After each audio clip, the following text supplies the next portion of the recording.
but there's one thing to say and always keep it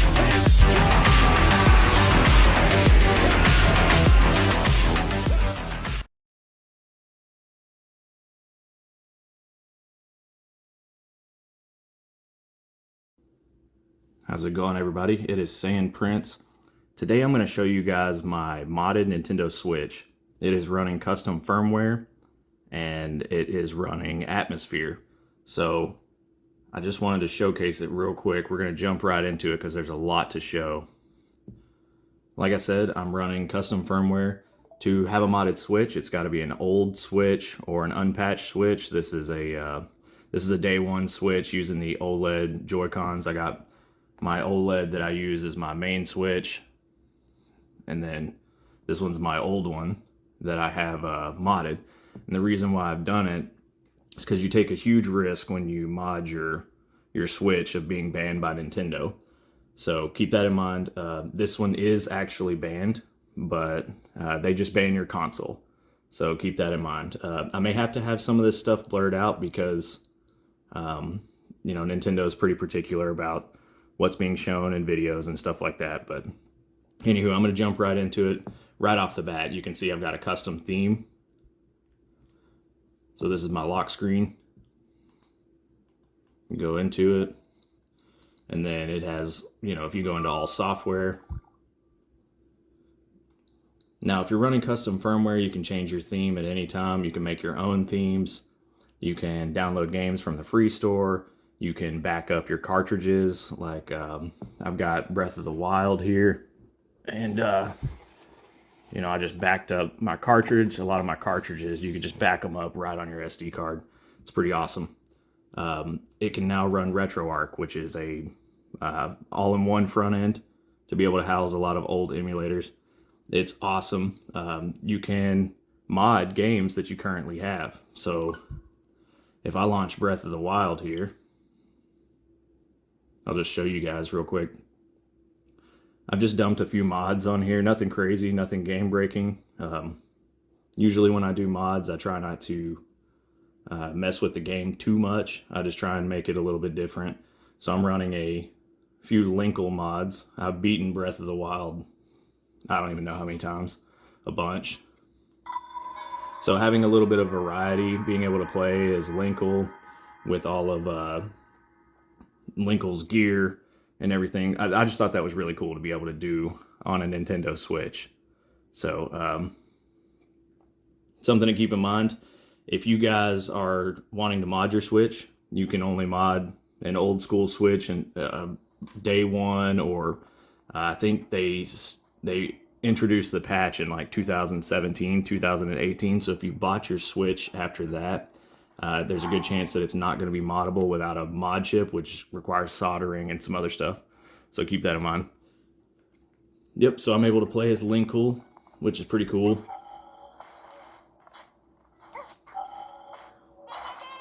It's her voice and everything. Anyways, that's pretty cool. I'm going to kind of rush through because I got a lot to show you guys in this one. I'm going to close that.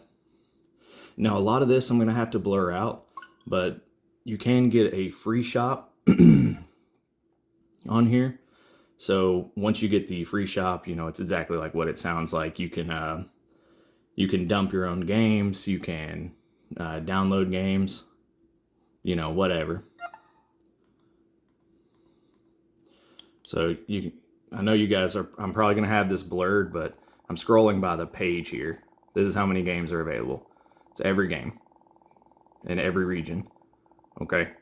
So that's pretty cool. All the DLC,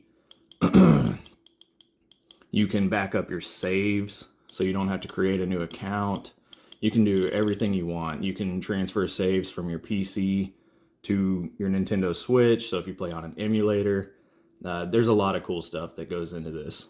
So that is the free store, amongst other things.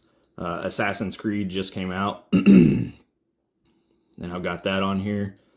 You can run 3DS games. Now, your mileage is going to vary with 3DS.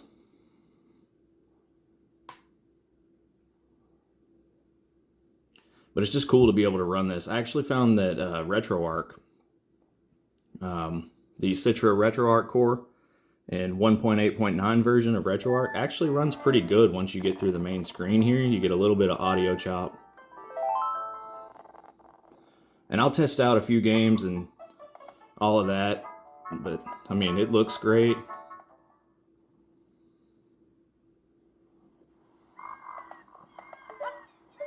And this is the 3DS version. The touchscreen does work down here. You can also use, I'm not sure if you can see it, but there's a little mouse that you can use. And if you just click in the stick, you can actually bring up the, instead of having to touch it if you don't want to mess your screen up. So 3DS runs surprisingly well.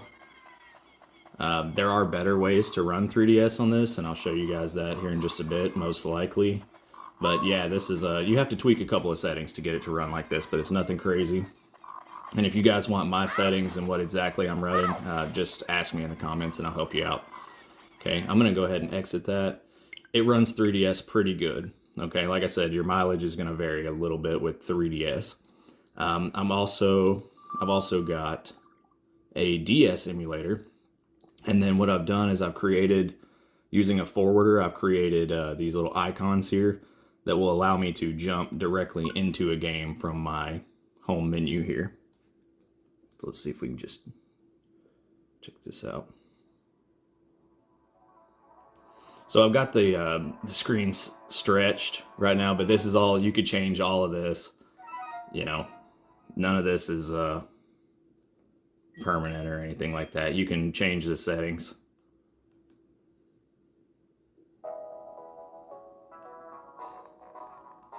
Get a little bit of chop, but and this is DS. And like I said, you can go into the settings here and you can I think if I come back, video scaling, probably 16:9. Yeah, there we go. It's a little better. Yeah, and you can make this screen smaller. You know, you can do whatever. Let's check a battle out real quick.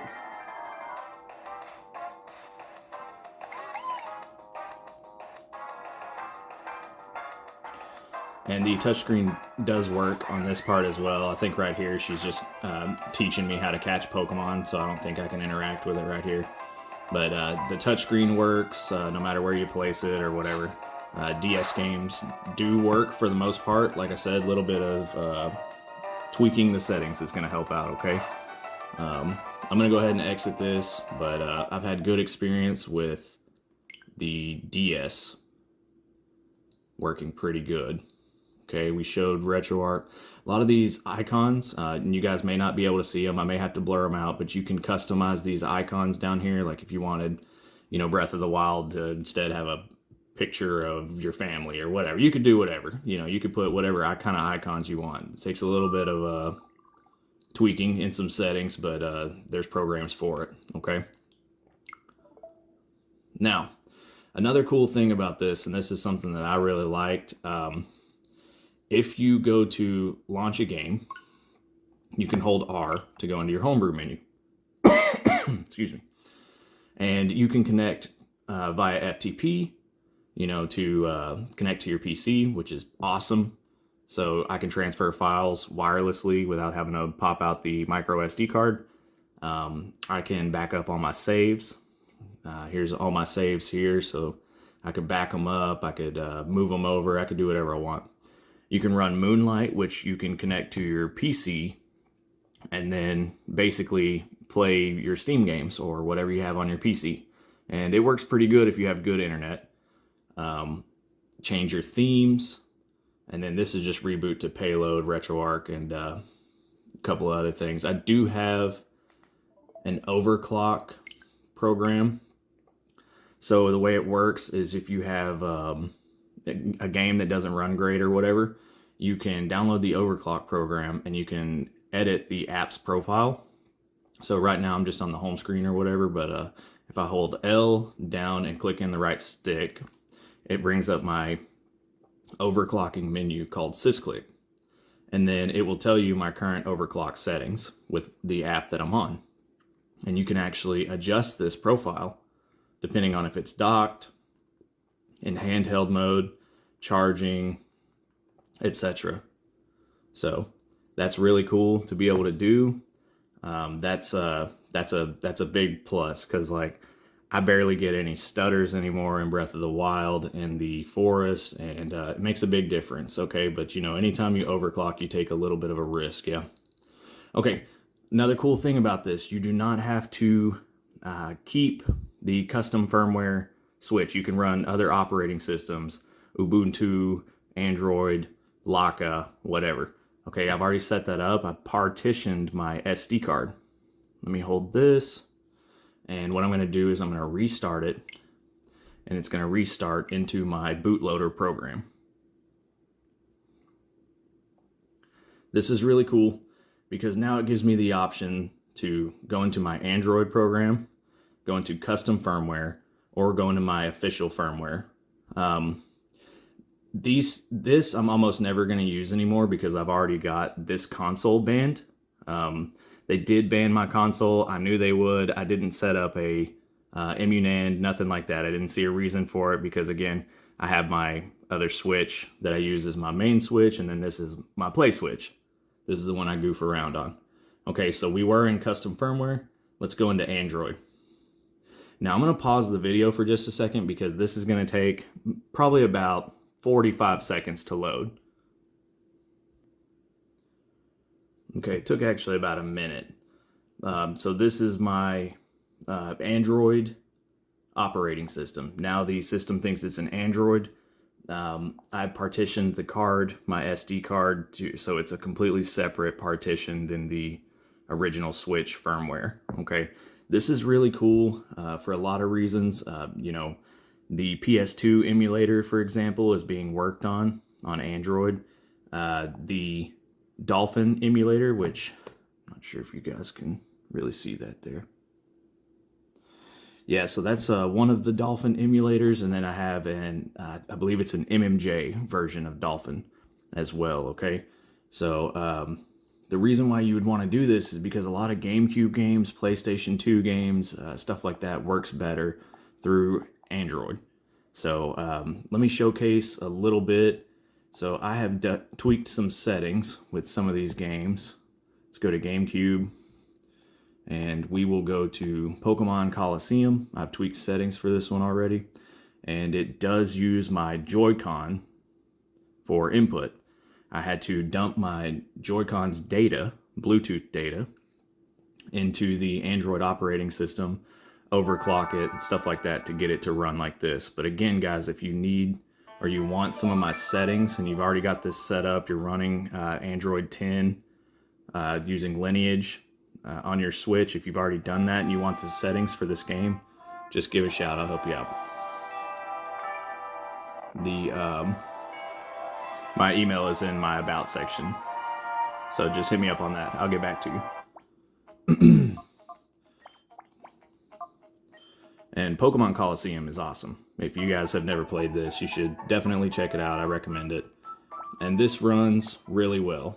Surprisingly, it runs really well. You'll get a little bit of slowdown in heavy water areas. I'm in actually one of the worst places for that, so you can see. And it's still running pretty great. Now we'll showcase a battle because that's where you're going to get the worst performance in Pokemon type games.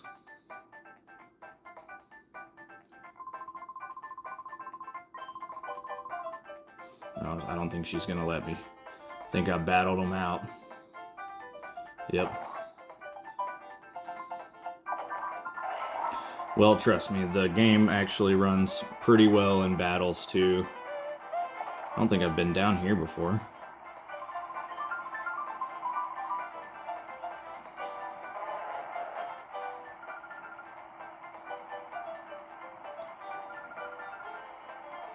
Well, they said this was a good place to train, but it does not look like it is.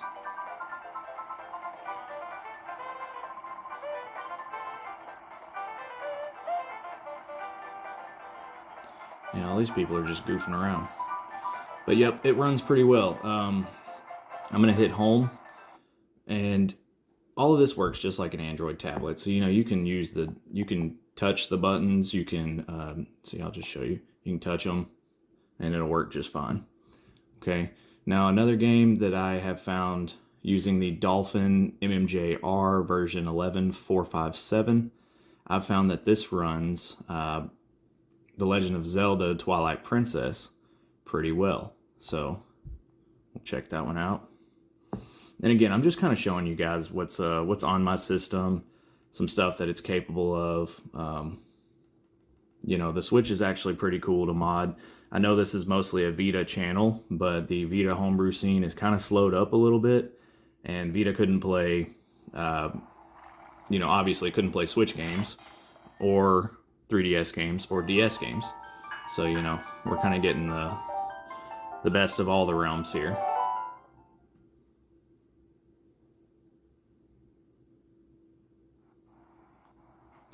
And then this runs really well. Like, you'll notice a frame dip occasionally, but it's pretty rare. And again, I'm just using my my Joy-Cons for this, which is really cool. To be able to use your Joy-Cons to play Gamecube on the Switch. And then see, you'll get a little bit of slowdown here and there, and especially during the first time that it caches your shaders.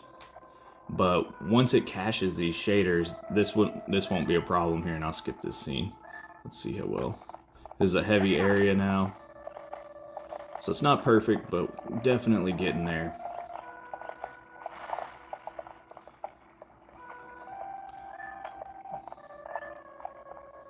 And I figure the next system I'll be showcasing is the AYN Odin Pro. I've got one on the way, so I'm going to check that out pretty substantially. I'm going to put it through the ringer. I'm going to test it. But yeah, it's another cool thing you can do with the GameCube emulator. Oh, and I was running both of those at the same time. That probably affected performance. Let's see. PlayStation 2 is being worked on. I've tried most of these games. Most of them don't play well on the Switch. Kingdom Hearts 2 will run okay. This is I think it's called AetherSX emulator. It is in development. Those guys are doing a lot of good work. It's in development, and I would say that this is playable, but barely. Something like Kingdom Hearts 2. It's a lot of 3D textures, a lot of 3D rendering. And I've tweaked the settings to try and get better performance.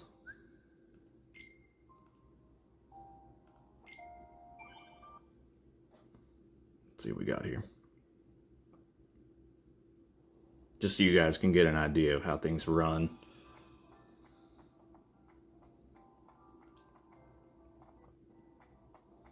It's already a little bit of stutter.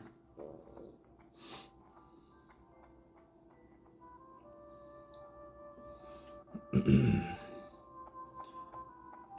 let's hop on this.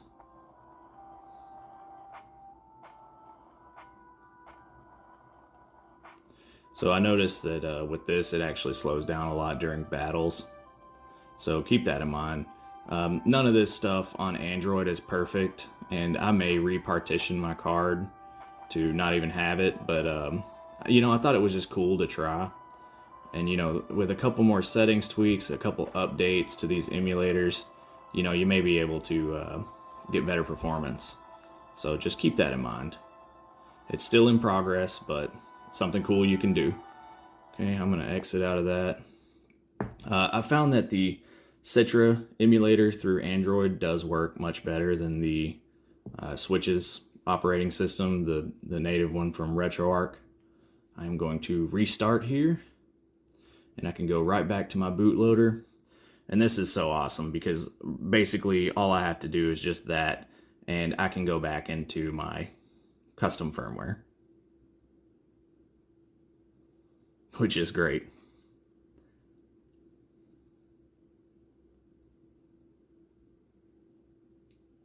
And this doesn't take nearly as long to load up.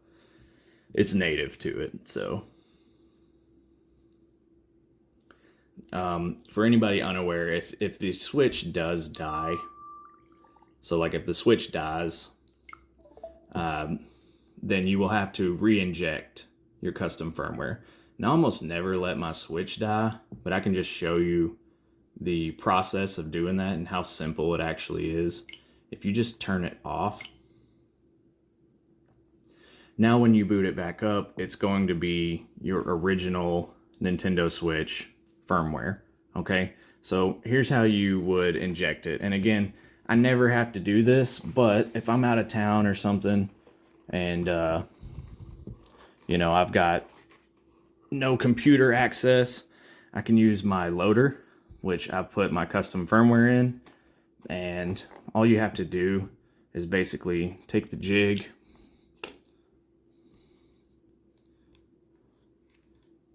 insert it, and then you put it into RCM mode.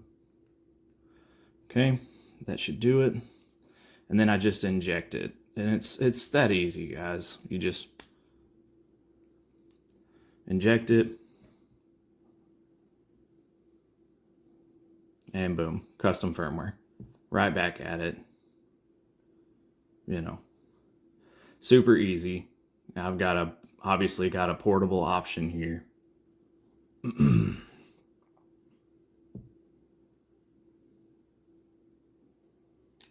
then you can remove your jig, remove the loader. I like to just keep it all organized.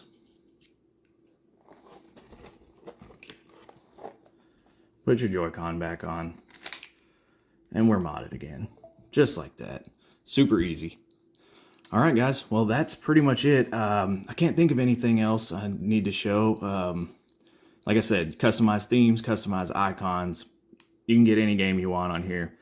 Expect to get banned by Nintendo. This console is banned, so I have no online play unless I do LAN, which you can set up a LAN with your buddies or anybody from Reddit or whoever. So it doesn't cut out anything online unless you specifically need to be on Nintendo's servers. So yeah, let me know what you guys think about it. Okay, appreciate it. Later.